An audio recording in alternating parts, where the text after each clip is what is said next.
My boss tried to steal the final weeks of my mother's life, so I deleted his future.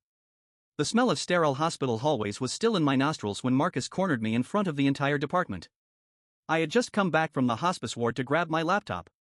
My mother had 14 days left, maybe less, and the FMLA paperwork was sitting on Marcus's desk. He didn't just deny it, he laughed. We all have dying relatives. OP, stop using your mother's cancer as an excuse to be lazy. If you leave this office before 6 p.m., don't bother coming back ever. He said it loudly, making sure the interns heard, mocking the tremor in my hands. In that moment, something inside me didn't just break, it froze into a razor-sharp edge. I didn't cry. I didn't yell. I looked him dead in the eye, nodded, and went back to my desk. I was going to bury him before he could bury her. Marcus was a VP of operations who couldn't operate a toaster, but he was a master of corporate embezzlement. I had known for months that he was rerouting consulting fees to a shell company owned by his brother-in-law, but I had stayed quiet out of a misplaced sense of job security. No more. For the next 72 hours, I didn't sleep. I stayed late, just like he wanted, but I wasn't working on the quarterly reports. I was building a digital gallows.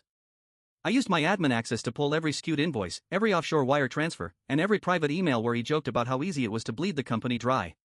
I didn't just save them, I encrypted them and set a dead man switch on the company's internal server. The execution was a masterpiece of timing. On Thursday, during the annual shareholders' brunch, an event Marcus spent months preparing for to secure his promotion, I walked into the boardroom. He looked at me with pure vitriol, opening his mouth to humiliate me again for interrupting. Before he could speak, I tapped a command on my phone. Every monitor in the room, which were supposed to show his year of growth presentation, flickered. Instead, they displayed a high-definition recording of Marcus in his office 3 nights prior, bragging on the phone about how he was going to flush the company's pension fund into his private account. Then came the spreadsheets. Rows and rows of red-handed theft.